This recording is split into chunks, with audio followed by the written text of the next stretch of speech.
You God, are you know, I allowed to went. drink in this audience. Okay. It should be. Okay, we're live. Fantastic. Welcome, friends. Today is what, session 3, Luca? Yes, session 3. Welcome, everybody. Today we have some good stuff, and I just want to let you all know we are in the classes channel of the Discord if you wanted to talk during or after the event. Otherwise, use the YouTube live chat. It's in subscriber only mode, so make sure you like the stream, hit that subscribe button. And what are we getting into today, Andrew? We're doing, what is it, probing for the real objection, closing on a customer, and what's it called? During or after the event. Otherwise, use the YouTube live chat. It's in subscriber only mode, so make sure you like the stream, hit that subscribe button. Somebody has their, they need to mute. Someone in their channel needs to mute. All right, cool. So we are going over, where's the list, Luca? We got probing for the objection. We got the delivery is more important than what is said. And there's one thing that I'm drawing a blank on right now. Let me see here. Oh, bringing certainty to the table. Yes. Okay. So, if you guys remember from the last time we did this class, I had introduced a bunch of you to one of my friends, Morgan. Morgan is a sales trainer for Cardone Canada. He is he's basically one of the best salesmen I know. I met him a few times at 10X GrowthCon and other places, and I'm going to direct you to his Instagram page. Feel free to follow him. He always gets a bunch of follows from realtors every time I show someone what's going on here. And just to give you a little context, what he's doing is right now he's on the phone with some guys at a car dealership, and he's providing with a training on handling the customers at the car dealership, but it's very easily relatable to real estate. So what I'm going to do is I'm going to play a little bit of it, and then I'm going to pause it, I'm going to comment, and I'm going to switch it back up to real estate because you guys are going to love the stuff that he's talking about. Check this out. And actually is going to help them pay the right money for your vehicles. So that's my intention today. And here's what we're going to do, guys. First thing I want you to do, does everyone have a sheet of paper handy where they can write something down? Notepad on your phone, sheet of paper, stone tablet, you could have chalk, write in paint, crayons, whatever you guys have. Okay, good. So we're going to get started. Here's what I want you guys to write down. First thing I want you guys to write down is the number one most important rule of selling. We're going to go right back to Grant's book, Sell or Be Sold. The most important rule, I want you guys to write this down, is always, always, always agree. That is like the single most important rule of sales that is violated more than anything else on the planet. All right, so what Morgan is talking about might sound a little counterintuitive because I'm sure a bunch of you know other realtors out there who are like, I'm just going to tell my customer what it is. I'm going to give it to them straight. And I'm going to let them know, you can't do this, we can't do that, and it is this, and it is that, and I'm going to do whatever. The problem you have with that is that sales is a service that's based on feelings. And if you understand that and you really, absorb what I'm about to teach you right now, you'll be able to start closing more people and picking up more customers by using influence, by creating certain feelings around you, and then you don't have to be that person that comes in and is like, I'm just going to tell them, I'm going to tell them what it is. You're not going to prove anything telling them what it is. What's most important here is that they get the goal that they need, which is to sell their home or to buy a home. They need a place, you need to make money. That is the objectives that you need to focus on. You don't need to be right. You don't need to prove anyone wrong. You don't need to be the guy that gives it as it is or the girl who's just going to tell them what it is or whatever. You have to make sure that they get a place or they sell their place and you put money in your pocket. Those are the two goals that you're trying to achieve in every transaction. And to do whatever it takes ethically to get there is what we need to do, okay? So when he's talking about agreeing with the customer, even when they're wrong, you have to understand something. If we went back to lesson 1, we talked about mindset and how people have all these different realities going on in their head, and everything that's happening to a person is based on, all their opinions are based on experiences, what they've saw, touched, taste, smelled, thought, people they've been around with, things that they've done in their lives. That's what formulates their reality. And they can literally see things differently, hear things differently. Food tastes differently to different people. I mean, so it's an incredible thing how the mind works. Now, if you think about a time you've gone to the store. Luca, let me know if you can, kind of relate on what I'm talking about here. Because I think you had a good example last time, if I remember correctly. You go into the store and you find, like, let's say you're going to buy a cell phone. And you already know which phone you want. You want a brand new iPhone or whatever it is. You walk into the store and you meet the salesman and you ask them a bunch of questions about the phone. And you say, can the phone do this? Can the phone do that? Can the whatever? You're just trying to get a little extra information. And when you meet this person, all they do is tell you, no, it doesn't work like that. No, you can't do this. No, it can't do that. And they literally just shoot down. It doesn't function like that. It doesn't work this way. The plan doesn't work that way. You can't get that kind of monthly payment and blah, blah, blah, blah, blah, blah, right? They give you all these no's, right? Because they're telling you what it is. They're being straight with you, right? Have any of you... What? No, I'm agreeing. Right, so have you ever walked into a store, you knew you needed something, but you're like, you know what? I'm not buying it from that guy. Oh, yeah. That's happened to me before. It's happened to all of us, right? And then you go down to the next store, which you know is going to sell the same phone. You walk in, you meet a salesperson, and you're asking them questions about the phone. And even if they don't know things, and they're just saying something like, I'm not sure, but this phone's great. It's got great service. This battery life is amazing. And they smile at you, and they make you feel good. And while they tell you about the phone, they might even tell you stuff you already know. They're not even telling you anything new. You just like the way this person makes you feel. You're going to buy that phone from them every time over the person who's trying to give it to you straight and be honest or whatever their reasons are. I'm not saying don't be honest with people, but a lot of people like to be negative and say that's because they're being honest. Okay? Yeah. So, it's the feeling that we're creating. Now, think about something. Why do people buy Mercedes and why do people buy Hondas? So Honda creates a feeling and so does Mercedes. So the feeling Honda creates is value. It's a inexpensive car that's very easy to maintain. It's very little maintenance, and they last a very long time. They go for super miles. They stay alive forever, and they're cheap. They can, the repairs on them, finding parts is easy, all that stuff. There's a value there, right? And people buy that car thinking like, wow, look at all these great things. It still gets me from A to B, and it saves me a ton of money. And then you have people who say, I only want a Mercedes, or I only want a Porsche, or I want a Lamborghini. And they know they're going to pay more than every single other car out there that's going to drive them from A to B. Sometimes it's even less convenient to drive that car. Sometimes you can't drive those fancy cars in the rain, in the snow, in an area where there's a lot of potholes. You're going to bang up your tires, and you have to spend more money to replace those things. But what do? They still buy that car. Why? It's giving them a feeling. It gives them a great, good feeling when they buy it, and they just say, oh man, I just want this car, right? So you as a salesperson are now catering an experience to your customer, and you're creating a feeling while they're with you. And the best way to keep that feeling high is to always agree with your customer. Does that make sense? Yeah, it makes 100% sense. And someone in chat here said, I have a buyer right now who's constantly pissed off at the builder and their timelines. I win so many points every time I say, I completely understand. It's frustrating. And that was Lambie Girl. And absolutely. And I think this is actually something that guys have a harder time with, because it's like the male drive is to just fix things, right? Like someone presents you a problem, I want to fix it, right? Yeah. Rather than empathy. Right. Letting someone feel like they're being heard and understood.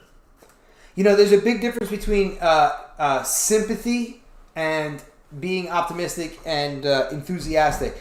When you're being sympathetic with a person, it's actually not as high of an emotion where like sympathy is only good for a few seconds, whereas you just feel like it doesn't really create any good momentum. It doesn't push things forward. It actually keeps a person out of motion. Think for a minute when someone is sad. When a person's sad about something and they're like, oh, this thing happened to me, like, oh, that's so sad, I'm so sorry, or whatever. Yeah, right? That doesn't actually push the person forward. It doesn't help them move. It doesn't help them progress. It doesn't lift the vibe of the conversation. It doesn't lift the tone. And what we want to do is keep our customers feeling high. So just be careful not to fall into a sympathy trap. And you just there's that agreement is great, and then you just kind of add to what they're saying, add value. So I'm not invalidating what you said at all. It makes total sense. I just don't want people to just fall into sympathy all the time. But anyway, the point is you want to create this experience, and you always agree with the customer. And we can always agree on one thing. We can agree that customer has their reality and their reasons. So even if they say something that's completely out of left field, like, hey, I want that house for $100,000 cheaper than they're asking. You can tell them, I totally agree. I would want that house for that price too.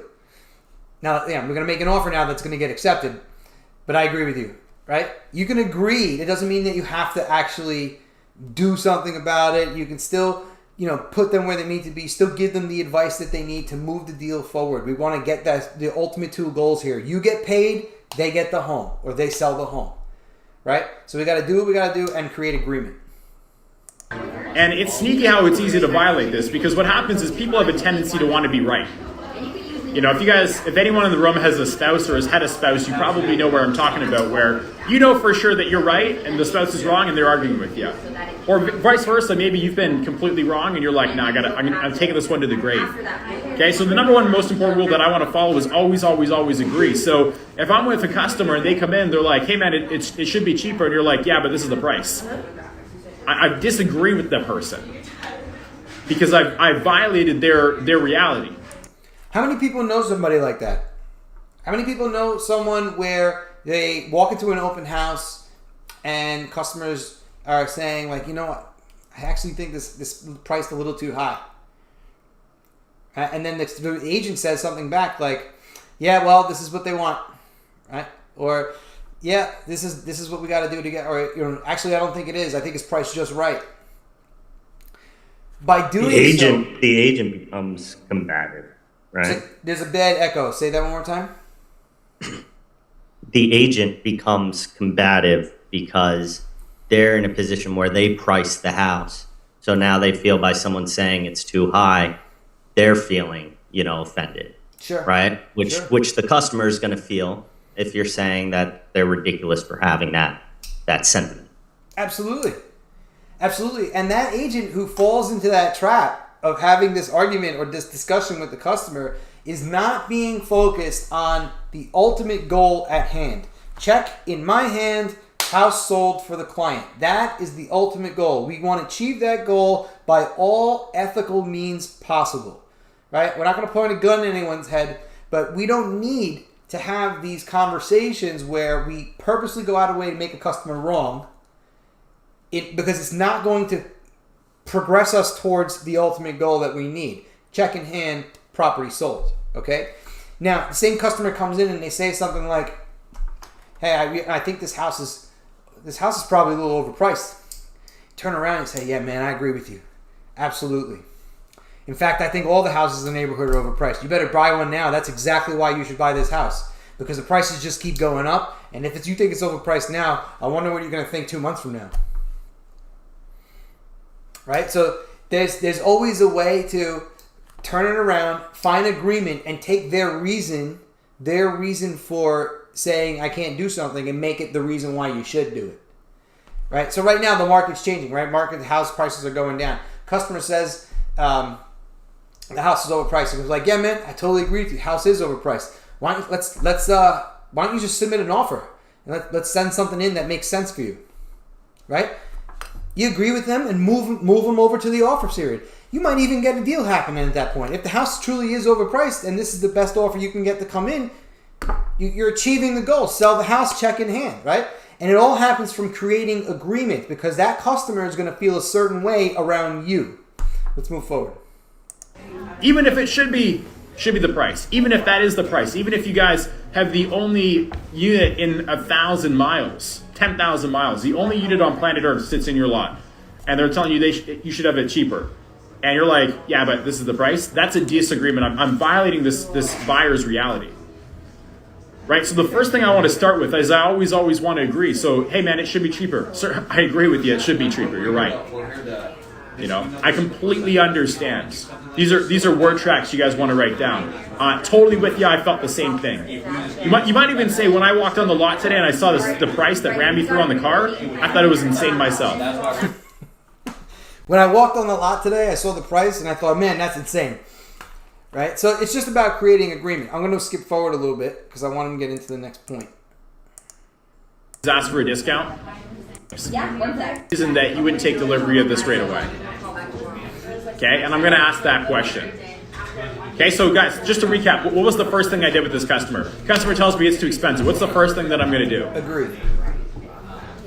Agree. Okay, acknowledge. And then what's the second thing I'm going to do? Isolate. You got it, man. Isolate. Hey, other than the I skipped price the good part. All right, bring me back. month if you signed up for the next 40 years. Okay, so once you have that customer who brings you an objection, right? Let's say, for example, they say something like, you're sitting down at a listing appointment, and you're telling them, what's your commission? You go through the presentation, and then they say something like, okay, great, let me think about it. Okay, we're gonna get back to you. If they can't make a decision with you, there's usually one or two reasons. The first reason is there's something they don't understand or don't know, right? There's something that they didn't clear up. When the second reason is they actually cannot move forward. There's probably something that they did not tell you, and they're holding that back. So there are these things there that are in the way of the sales cycle, called unspoken objections. And this is what this is one of the bullet points I was talking about. You have an objection that comes up when you deal with a customer that they're not taking out yet, and they're not putting it in front of you, because they know if they reveal what the real reason is, then you can handle that, you can handle the objection, provide a solution for it, and then they have no choice but to move forward. So when you have a customer who has this unspoken objection, you can do one of two things. We're going to figure it out and handle it, or they're purposely trying to win a game with you and not let you move forward with them. The people who are playing this like a game and they don't want to move forward, they're not really motivated. They don't really want your help. They could have you there for a second opinion. They already chose the realtor they're going to work with. They could have you there because their spouse or so-and-so wants to sell the house, but the spouse is not at the appointment. They're there by themselves. People who do that purposely set that appointment that way, knowing their spouse who wants to sell is not going to be there, knowing that you're meeting with the person who doesn't want to sell, right? They purposely did that because they don't want to sell their home. So you have to understand that motivated people, if they have something they don't understand or they have a legitimate problem, we can provide solutions for that problem. And once that solution is provided, they will take the answer and go. There's no logical reason not to take the answer and go. The only reason why they would not do something is because there's usually a blockage at that point. So what we want to do is put our attention on the people who are motivated, who do have legitimate solutions, and legitimate problems, and we want to pull out what those unspoken objections are. And the way we do that is to ask a really simple phrase. So you're sitting down with the customer, you've gone through the listing presentation, you've talked over everything, and they say, okay, let me get back to you. We have to think about it. The first thing you're going to say is, okay, I understand. That makes total sense. So other than thinking about it, is there anything preventing you from moving forward right now? And then you wait. And when you say that, you need to have a big smile on your face, just like Morgan has right now on this screen. Luca, can you think back when you were a new agent and you had to have these moments where you had to lean in and press and ask a question to probe into a customer? What was it like for you as a new agent? It was tough. I mean, as a new agent, I really didn't understand that the whole philosophy that you're preaching here. I would it's almost like I had to sell people rather than fix their problems. Right. Like, and at the end of the day, not everybody can be sold. Right. Well, Some the people, best way to sell people is to fix their problems, right? We don't want to. Exactly. We don't want to make it so that we have talked someone into something, because the second that one thing doesn't go right, they're going to use the situation not going right as ammunition for blaming you for wrongdoing. Right? So we don't want to talk people into something. We want to find out what their real problems are and address them and provide real solutions. When we provide real solutions, there isn't a reason for them to move forward. The obstacle that we usually run into is digging and probing and asking questions to find out, like, hey, why are you really not making a decision right there, right? We got to probe. We got to dig. So we have this thing called the unspoken objection. So, got a couple of questions here if we want to pause for a second. Go for it. Mostly just objections and how you would handle them. Sure. First one, Paralyzed Sniper, how to follow up after a listing appointment where they interview another agent after you, and you know they're going to interview another agent after you. So you were the first one, I'm assuming? You were the first agent and they're going to interview someone after you.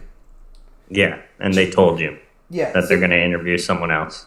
So, generally speaking, when you're in that situation, the goal is to try to get them to really be so impressed and so wowed by you that when they meet the second person, it really doesn't matter. They're just hearing the same shit twice, right? So when you're on that listing presentation, if you are the type of person who did not disagree with what they say, you agree with them on everything, you had this big shit-eating grin on your face, you smiled the whole time, you love talking to you, you're funny, you make jokes, right?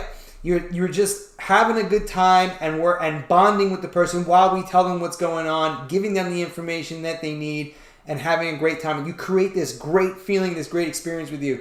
And at the same time, we're giving the right information so that second agent who comes along, they're going to hear it the second time and they're like, all right, whatever. The other guy told us all this stuff already. And he just made us feel so good. That's the point, is to create that feeling. If you find yourself in a situation where you have to do the follow-up, then just make the phone calls. Maybe you want to go, if it was a door knock, I would door knock him again. Just keep showing up and being there. And you have to keep creating that feeling. It's the high energy feeling that's going to reel them in. Now, don't get me wrong. That other agent could be doing the same thing. So I don't have like a guaranteed magic sauce that's going to say this is how you mind control people into signing the document. I don't think anybody does, but if the other agent is trying to sell them on what he's saying and you already sold them on how you made them feel, you're more likely to get it. Most people are not paying attention to the feeling that they're designing in the room. Most realtors on a listing presentation specifically are so worried about getting through the presentation and telling them everything that they need to do. They've rehearsed this presentation. They got to get down the script, right? And they're worried that the person has got to understand what they're talking about. And the realtor is more focused on being an interesting person than actually being interested in the other people. When you're interested impressing them. Yeah. So when you're interested in other people, it adds to that feeling of like, think about it. Have you ever sat down with a person who's like really interested in you and they want to know all about you? They ask questions, they're engaged, they're paying attention, they're smiling, they like being around you, they like the things you're talking about. You show them the things that they want to know, but this guy just really likes being around, likes talking to me. They make you feel like $10 million, right? So when most people on these listing appointments are so focused on how do I look, how do I sound, how do I impress them, that they're not really focusing on what's this person need, what's this person into. They're not curious about the customer. If you switch your mindset to become that person who's curious about the customer and you're interested in them, you'll probably win them every single time. What were the other questions? I was just going to add an example. Go ahead. Gary Vee had a good story about this, how he landed a huge marketing client just by talking to him about the Jets. He went and saw his social media profile, saw that he was a huge Jets fan, and just started commenting on his stuff about the Jets, not trying to sell him anything. Let me tell And you just something. make him... I went on a listing appointment with my one of my top agents, Carlos, and it's funny because at the time his wife was pregnant, and the woman who was listing the house was pregnant also. The whole time they talked nothing but about the pregnancy. That's it. They talked about it because they were both due in a couple weeks, and for 45 minutes they talked about what it was going to be like, what their birth plan is, where are you going, did you prepare this, they did nothing talking about the listing. After 45 minutes of talking about pregnancy, she said she signed up. She's like, okay, let's do this. It had nothing to do with real estate. We didn't bring a laptop. We didn't bring a listing presentation. We just were interested in what she was doing. We were focused in on her. We asked questions about her life, and we're just talking about her, and we were just wanted to know how's this person doing? I'm interested in them. And you create this feeling where they just love talking to you. That woman signed up. We didn't even bother going down the listing presentation. I mean, I had it in the car, but we didn't even bother doing it. And the funny thing is that they were for sale by owner. So it was to convert it was pretty easy too. Wow. Awesome. What was the other question? The second question from Priscilla here. Andrew, I have an investor who always wants a deal. I've written no less than 8 offers in 18 months. Despite the market, he always wants to come in way under asking price. What do I do? Do I cut him loose? He just gave me a nice listing referral, but otherwise has cost me a lot of time. Oh, it's a tough question. Listen, if you have other things that you need to do that are going to make you money, you need to prioritize the things that are going to make you money. Those have to come first. And then I would handle this person after those. If the guy is referring you to people and he's keeping a good relationship and he's making offers, I wouldn't cut him loose. Because most investors all want the same thing. He's probably going to let you relist the house whenever he's done with it too, or rent it out. So you're likely to get multiple transactions out of the person. I would just understand that the things that are going to make you money have to be given priority. You'd probably handle him last, but I wouldn't cut it loose unless it's taking up so much time that you can't put attention on him and everyone else. Does that make sense? Makes sense to me. And I would mentally allocate that listing once it's sold to him. Like, all right, I've worked with this guy 18 months, but I've gotten one deal out of it. Yeah. Right? Yeah, and you know what? That investor, if they're motivated, they want to do something, he's going to change it up after a while, man. He's going to make an offer that's going to get accepted. And then you're going to feel like shit after what did it take? Took like 22 months, and then he finally got a property. And you're like, you just let him go. You know? And at the same time, if you had other things, if you didn't have much else to do, just do it. Whatever. You're building a relationship. That's the point. We're all building relationships. If you had things that needed to be done immediately, clearly that's what's got to be done first. Like if I had a regular customer, not an investor, they needed to see properties, but my investor wanted to see a property at the same time, I would have to ask the investor to switch it up to another time because I'm going to prioritize my first-time home buyer who needs a place to live, who's going to make an offer that's going to get accepted. You understand what I'm getting at? So like I would just I would move the investor's time to times where it's more convenient for me and focus on other people. All right, so let's Love it. let's keep rolling here. So everyone understand the unspoken objection. Anybody have any questions about that? You're just going to take what they say, and we're going to say, other than blank, is there anything else preventing you from moving forward? Luca, role play with me really quick. Yeah. Okay, I'm the realtor. You're the homeowner. You got to talk to your wife. Okay? All right, Luca, so what do you think about this presentation? How do you feel about everything? You know, it was great. You're such a nice guy, Andrew, but quite honestly, I got to talk to the missus about this. Yeah, I get it. I totally understand. I mean, I wish she was here, man. You invited me over when she wasn't around. You know that, right?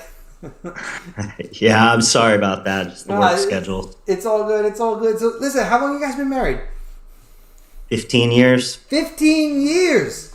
My goodness. I bet you nobody knows her better than you. Would you agree? Other than her mother, maybe. But yeah, I would where is she say right now? I know her well. Where is she right now? Her mother or her? No, your wife. Where is your wife? Oh, she's working. Okay, what's her favorite She's thing working. to eat? Chicken Parmesan. What's her favorite type of dog? Corgis. She loves the Royals. Does she like boats? Does she like does she like sports? What's her favorite team? Whatever team I'm rooting for. Exactly, man. Nobody knows her better than you. You understand this. I bet you she even knows I'm here today, right? She knew I was coming, right? She does, of course. Yeah. So you must have talked about something before I got here. What would you guys talk about? Well, what we were going to do with the money after we sold and whether or not we wanted to move down closer to the kids or get out of the Northeast altogether. Yeah. Just stuff like that. Yeah, so look, I mean, you know what your wife wants. She already knew I was coming here. She knows that you're interviewing me. It sounds like that she trusted you to make a decision. And based on everything that you saw here, it seemed like it worked for you. Would you agree? Yeah, absolutely. All right, so let's do this now. Here's the pen. All right. But if she has any problems, it's both our asses. That's it. It's fine. You can tell her I force you. All right. Here's the agreement. When can we get it on the market? Right? So the point is that people know. They know what they're doing when they make these appointments, right? They already know. They knew you were coming. He definitely spoke to his wife before I got there. If it's vice versa and the woman's meeting me, she definitely spoke with her husband and told her husband that I'm coming here to the appointment. They know they're here to get the information. There's nothing more really to think about. And the funny thing is, it happens like this. This is a thought. Ready? That was a thought. Thoughts happen in an instant. When they say something, I'm like, I need to think about it. Right? Okay, good. You thought about it. Here we go. Right? And you have to understand that they're adding time to a decision because there's something unknown. There's something that they don't understand. There's a misunderstood something in the equation. Or there is an objection that they have not pulled out yet. So, Luca, other than speaking with your wife, is there anything else preventing you from moving forward? No. I think you pretty much covered it all. It was pretty comprehensive. Right, so then I already showed you how to handle the wife thing. You bring up how long you've been married, ask them what all their favorite stuff is, you laugh about it, you joke about it, and you say, look, she knew I was coming, right? That means she trusts you to make a decision. Here, come on, let's lean. Roll on the pen. Right? So you just want to get into the objection and handle it by just isolating it and figuring out what it is. What's another objection you guys hear? The rates. I'm in a good rate in my home right now. Right. I don't know if I could buy something as comfortable. Sure. Yeah, that makes total sense. So let me ask you, why did you ask me to come by? What was motivating you to move in the first place? Well, winter's coming, and my back's not getting any healthier, and I am sick and tired of shoveling this damn driveway. Oof. The plow guy never shows up. It's bullshit, Andrew. It's absolute bullshit. You're further upstate in New York than I am, so it's definitely a lot more snow than me. Yeah. It becomes a nightmare. Absolutely. So, other than the interest rates, is there anything else preventing you from, making this happen right now? As we stop hurting your back, stop with the snow, get the hell out of here, get down to the warm weather, put a pina colada in your hand, sit by the pool. You're inside that little fenced-in Florida room. It sounds nice. Yeah. What else? What's the only other than interest rates? What's preventing you from moving forward? Other than interest rates, I don't really know how I feel with strangers coming through my house. Sure. All right, I understand. Look, the best way we can handle that is I can get the ID for every person who comes in. Tell them they have to show ID to enter the property. This way, we know who's coming. We know who's here. We'll be able to track it. I'll be able to put them all into an appointment system called Showing Time, and we'll know everyone who's here. So no stranger will be here, and they'll always be accompanied by another realtor. How's that make you feel? Makes me feel great. All right, great. Let's do this. Here's the pen. That's me signing. Right. So again, isolate the objection. We're going to say, other than blank, is there anything else preventing you from moving forward? Let's move on. Try and get a discount from you. Yeah, 1 sec. They don't care if they get it, they're just going to ask. Because most people reason that you wouldn't take delivery of this right away. Too much effort getting the dimple in this morning. All right, come on. We just know that it's not really a price objection. And I got to handle whatever it is they say. Actually, he sells cars up the street and he said he can get it done for cheaper. That could happen. They might tell you that they saw online that their trade was worth more money. You're not giving them enough money for their trade. They might tell you anything, or they might say no. No, that's the only reason, man. The price is the thing. I'm stuck. I'm stuck on this price concept. Okay? So there's two routes we can go. So if they say, yeah, there's another issue, we just know that it's not really a price objection. And I got to handle whatever it is they say. Right, so when they basically just relate it back to what I just said, when they say, let me speak to my wife, let me speak to my husband, or I don't want people in the house, or whatever it might be, like whatever the objection is, or your commission's too high, whatever. And then you ask, okay, other than my commission, is there anything else preventing you from moving forward? And they say, yes, well, it's this. That thing is the real thing, right? And he's basically doing the same thing over there with the car dealership, where they give you all their reasons, right? But if they say, yeah, man, the price is the only thing, I'm going to say, great. I'm with you. Okay, everyone try that. Great. Just say great. I'm with you. Great. Okay. Excellent. Try excellent. Excellent. Excellent. There we go. Okay. This is ridiculous, isn't it? Excellent. Let's go, baby. Okay, you guys are strong. I like it. I wish I could see you. I know someone's in the room like, this is stupid, man. Or dumb. Guys, do you know how many times I've had a customer say my commission is too high and I didn't even answer them? I literally just smiled back and was like, I know. Don't worry. It's worth it. It's going to be good. Smile on their face and just say, I know. It's good. Don't worry. It's worth it. It's going to be good. And they literally just look at me and then they sign the paper. This has happened to me countless amounts of times. I've done it in front of the agents of my company. I've done it a bunch of times. I promise you, if you can treat some of these objections like complaints, you don't always need to respond to everything that comes out of their mouth. Sometimes, right, like say for example, you got a person who's just complaining about your commission, right? They say like, oh, your commission's too high. But you can tell that it's not bad enough that they're not going to do things. Like they still want to make a decision, right? You don't have to take that first time. They're saying, well, it's the commission's a little high, right? You don't need to address it. In fact, by you acknowledging and saying something like, all right, well, what if I lower my commission to blah, blah, blah, right? You're actually validating the complaint then. That complaint now becomes real. It's legitimate because you actually agreed with the complaint. Instead of agreeing with the complaint, try doing something else where you just do this big smile and you agree with the complaint. You say something like, yeah, I totally understand. I get it. Don't worry, man. It's worth it. Yeah, yes, it is. It's a little expensive. It's more expensive than others, but trust me, man, it's worth it. We're going to make you a lot of money. Right? And you open the floodgates and kind of shift it to a negotiation now on the commission. That's right. You're inviting that conflict in. I want you guys to understand something. If this is you, right, in a negotiation, and this is your customer, and you just went through your sales presentation, and you're showing them all the reasons why you're the best realtor to work with, they're now viewing you from a point of altitude. You are higher up right now because they're looking at you like, wow, this guy's the expert, right? The problem is that if they complain about something that you said, you agree with it, and you say, okay, let's negotiate the commission, right? Bring it down. You lose altitude. Now, all of a sudden, you're not on the pedestal anymore. Now, he's bringing you down to get a cheaper deal out of you and taking away that level of influence. In fact, after you've gone through your sales presentation, you've showed all the reasons why you're the best, and you make them feel so good and everything's great, and you're finally now on the topic of commission, and you stay at that point of altitude and stay up here, you're more likely to just go with it because you are in an elevated position at this point. You are an expert. You have just demonstrated tremendous value, and that value that you demonstrated comes with a price.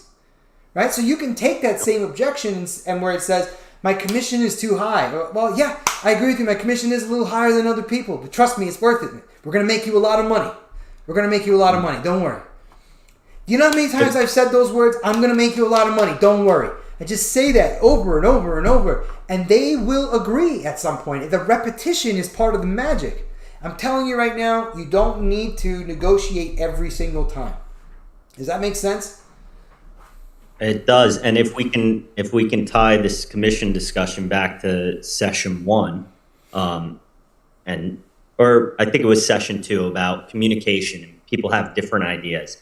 When we as real estate agents hear 6% commission, we know we're only clearing, 1.5% of that. Everything else, the taxes, the splits, the fees, everything, they don't know that. When they hear, this is my commission, whatever that number may be, all they hear is, this is how much money I'm giving up. Not where it's going, just where it's coming from, which is them.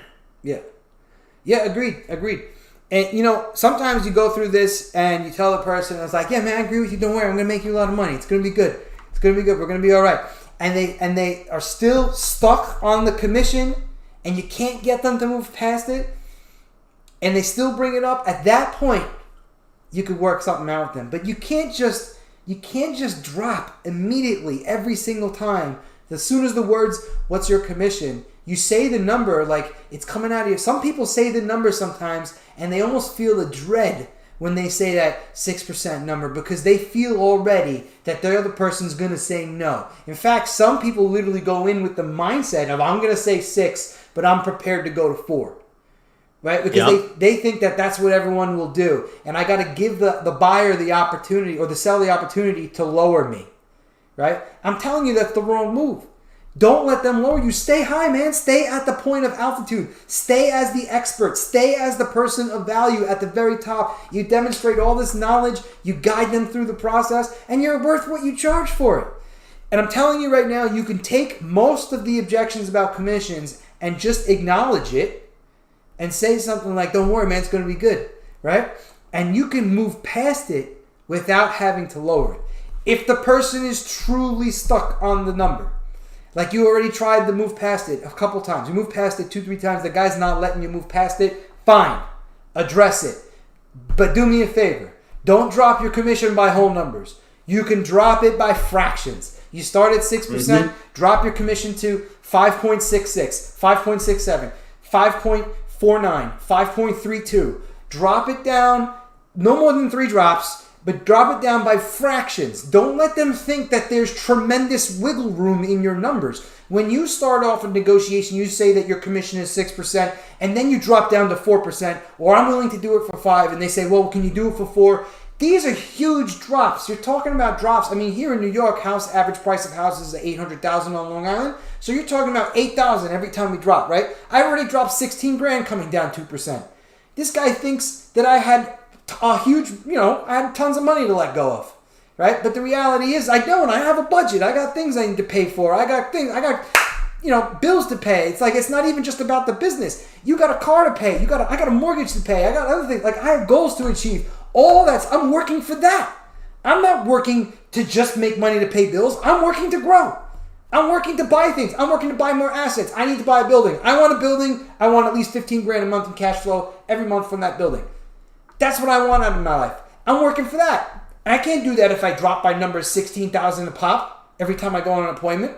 It also looks like I'm charging them way more than I should because I have so much room to drop. But when I drop by a fractions and I make those numbers much smaller, the gap much smaller, it looks like I'm operating with a tighter budget.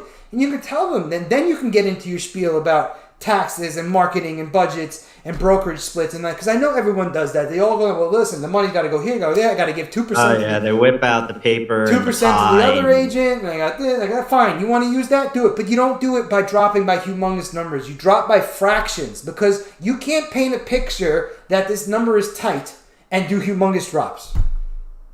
It's counterintuitive. I hope that makes sense. I might have resonated with someone in the audience. I feel like someone's sitting there just like, oh. Okay, good. Any questions pop up?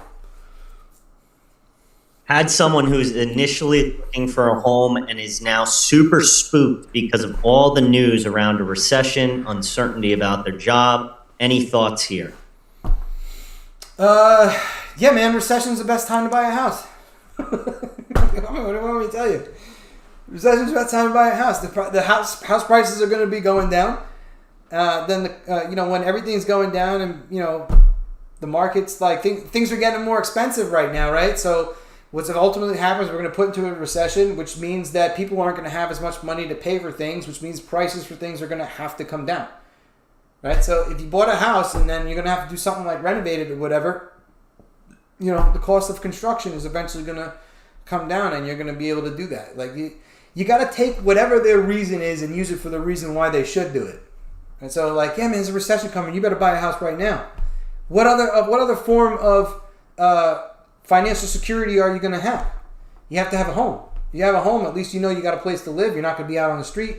Even if you can't pay your mortgage, they can't throw you out for some years. And during a recession, they're not going to throw you out. You have to go through a foreclosure process. And they're going to be backed up with everyone else. You got at least 10 years in New York before you're going to get foreclosed on. I don't know where it is in other states and other locations. And by the way, if this market really is going to be catastrophe like everyone's predicting, the government's going to have to step in and help and do something because we can't have 75% of the country losing their homes. So something's going to happen. Something's going to step in. Like I don't believe it's going to be doom and gloom and America's going to be destroyed. But they're gonna bail out BlackRock. Don't worry, guys. It's a real it's a real concern. It is something I hear from my own customers. And you take whatever the reason is. You say like, yeah, man, there's a recession coming. You better get a place to live. It's gonna be things are gonna get tight. You better have a place to live. Yeah, and it's the same argument for the people a year and a half, 2 years ago, and they're like, well, I don't want to buy the top, right? So long as you're going to stay in the house 7 to 10 years, this is not a short-term investment. This isn't a spin on a roulette wheel. If you can stay in the house for 7 to 10 years, what the housing market does is irrelevant. All that's going to matter is your monthly payment. Can I pay it? And to your point, Andrew, I have a roof over my head for me and my family. Yeah. I mean, that's the ultimate form of security right there. I mean, you got a place to live, you got a place to stay. No one's going to be able to throw you out of that home for a while. Someone said you're really stepping up your New Yorker on this session, which I agree with. The hand movement. Listen, when it comes to selling, man, you gotta have that attitude, man. You gotta have the sauce.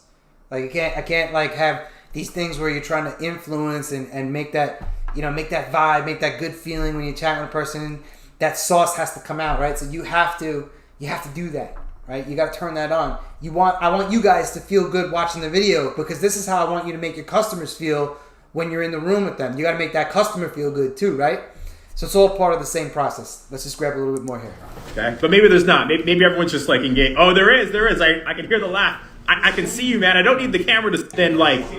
I roleplay more than Jackie Chan. It's unbelievable, and I do it anyways. Okay, so I'm gonna say, hey, the fact that we're too expensive wouldn't keep you from doing this, though, would it?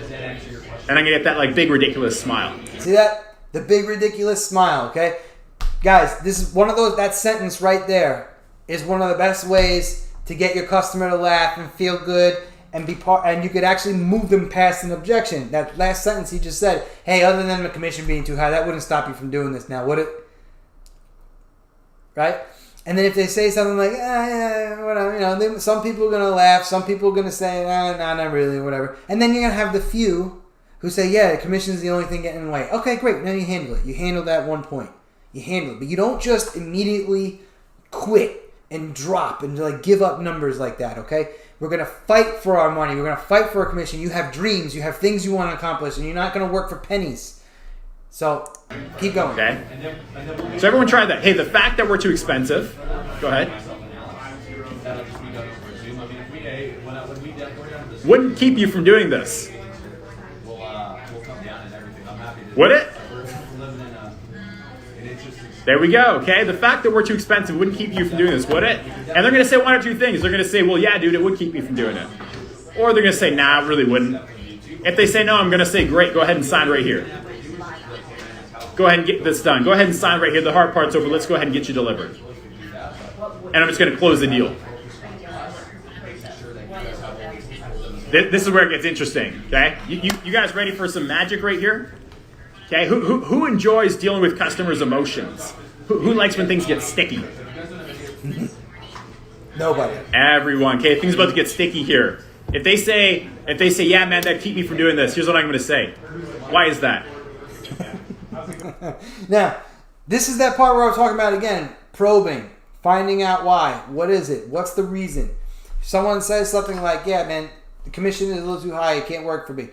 Why? Oh, yeah. Why do you feel that way? I'm going to ask them why. Yeah, that's right. You feel that pressure right now, don't you? Why is that, sir? When you said that keep you from moving forward, what exactly do you mean? And I'm gonna probe. I'm gonna probe like a doctor. I'm gonna find out why that keep them from doing it. Okay? Because something interesting is gonna happen here. They're probably gonna get emotional. I want you guys to write this down on a piece of paper. Expect hostility. I go see a chiropractor, man. I can't get it now. Expect some fireworks here. Okay, you gotta be like Grant literally has this webinar, Mastering Objections, where I'm Guys, when you ask a customer why to an objection, they kind of expect you to understand the reason, right? So if someone says something like commission's too high, and you're like, why do you feel that? Why do you feel that way? Why is that? You could expect that person to have some confusion and some hostility or a little bit of like an annoyance when you ask the question and you're just saying something like, yeah, what do you mean? Why? Because the commission's too high and I don't want to pay that much money, right? It's normal, but you are catering this experience and you're having this great feeling with this person. You're making them feel so good around you. You could actually pull this information from. But he's like, you got to be Spock right here. You guys know Spock from Star Trek? Alien dude, pointy ears. He's like stone cold killer. Okay, so I got to be Spock right here. Say, hey sir, why is that? When you say that, keep you from moving forward. What exactly do you mean?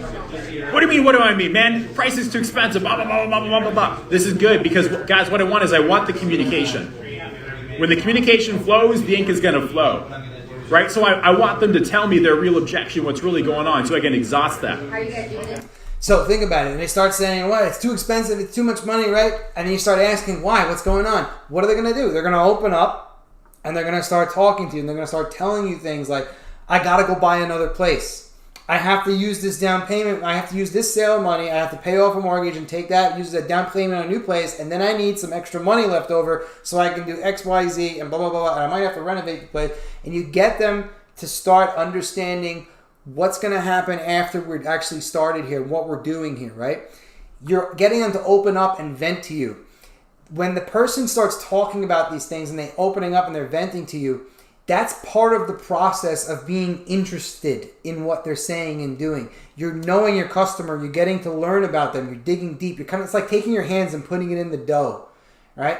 So you want to get in there and you learn about the person, and then you can handle and help them with all these objections. You can turn around and say something like, okay, I understand. And you bring that price to something that they're likely to agree to, right? You drop it a little bit for them, and then you can take them like, I'm going to help you find that next person. I'm going to connect you to another realtor, and I'm going to help you find a place. Let me help you find a great person where you're going, right? You take that as an option to give them a referral opportunity. You can take it as an option to also help them find a general contractor. You can help them find something else. And you can ask those people to throw you a little finder's fee for making the connection. I have GCs that, when I was GCing, I would pay finder's fee to realtors, and then I stopped GCing, and now I get a little finder's fee from other ones too. But it's all part of that being interested in the person, and you can handle their objection. That person is going to fall in love with you if you keep probing and digging, and you ask them things, and you just build this great experience, you smile around them, and you handle all of their problems that come up. In fact, when they meet with the next realtor, and that next realtor isn't really digging, they're not having deep conversations with this person. They're not finding out what's motivating them, what's concerning them. They're not addressing the deep concerns, right? But you are. You've gone through and you've provided solutions to all of these deep concerns for them. They're not going to go with the other person. They're going to come back to you. They're coming back like, yeah, look, Andrew gave me so much value and so many solutions. I feel confident in this other realtor's hands. The other guy just, he didn't even want to, he's not even curious what I'm going to do next. You know what I'm saying? So it's all part of that building and digging. I need a sip of water. Luke, does that make sense? Yeah, it does. And by doing that, you're also, by opening up that dialogue, you can also find out some motivations that you might have missed out earlier in the presentation. Yeah. And use those to further, get the ink flowing, as Morgan would say here. So guys, to summarize all of this, when we're talking with our customers, we want to stay interested in them. We want to isolate their objections. We take their objection and we say, other than whatever it is there anything else preventing you from moving forward? Because we want to figure out what's really motivating them. And when they get stuck on something, like say they get stuck on, I have to think about it. It doesn't have to be commission. They can say something like, I have to think about it. you gotta ask why. You gotta dig. You gotta go in there and pull out the real reasons that's preventing them from moving forward. Provide real solutions. And once you've really gotten them to open up and give you their real concerns and you provide these solutions for them, I promise you, even if they don't sign up that day, they can meet with another realtor. That other person doesn't have the balls to dig as deep as you did to provide these real solutions, address all of their concerns. They will come back to you. They will come back to you. Another point I want to summarize again is that you don't need to always address an objection. Sometimes you could take these objections and just acknowledge it and say something like, don't worry, it's going to be okay. We're going to make a lot of money. We're going to move forward. It's going to be all right. It's going to be okay. You can find people who will throw an objection at you, and you can just acknowledge what they say and tell them, don't worry, everything's going to be good, and they will move forward with it. They don't need you to handle it every single time. So don't treat every complaint as something that needs to be responded to. Does that make sense? 100%, man. All right, guys, we just did an hour. Any questions pop up? Anybody want to role play something? I think we got to all the questions. I'm just going to make sure I didn't miss any. No, I think we're good. So I want to plug next week's session. Oh, hold on. We didn't give away the lead gen last time. We got to do it this time, right? No. I got an issue. With Juan. Okay. I gave out too many. All right, fine. We'll give one out maybe next session. Fine. But I gave out too many, and I got to change the messaging on the giveaway too. Okay. Yeah. But I have to plug next session because I think we're going to go into your buyer consultation that you do over Zoom. And when I say I've shared this video with dozens of people, I mean dozens of people from the Discord and my own personal market. Next Wednesday, same time, 7:30 p.m. Eastern. That is definitely one you guys are going to want to attend. You could use that same consultation on sellers too, by the way. It doesn't have to just be buyers. You could use it anyone you want to create influence on. Yeah. It was Powerhouse last time, and I think it's still sitting on our YouTube with like the most amount of views. So thank you all for coming here. If you wanted to talk in person, we are live in the classes chat in the Discord, so just hop in there. Usually Andrew chills for 5 or 10 minutes after this, and because I know he wants to go to sleep. And we'll see you all at the mastermind tomorrow, 7:30 p.m. Eastern. Mastermind, open forum. Any problems you're having in the business, Andrew may or may not be there. It's up to him. Always a joy when he does come by, but make sure you come to the mastermind, and we'll see you all there. All right, guys. Thank you, Andrew.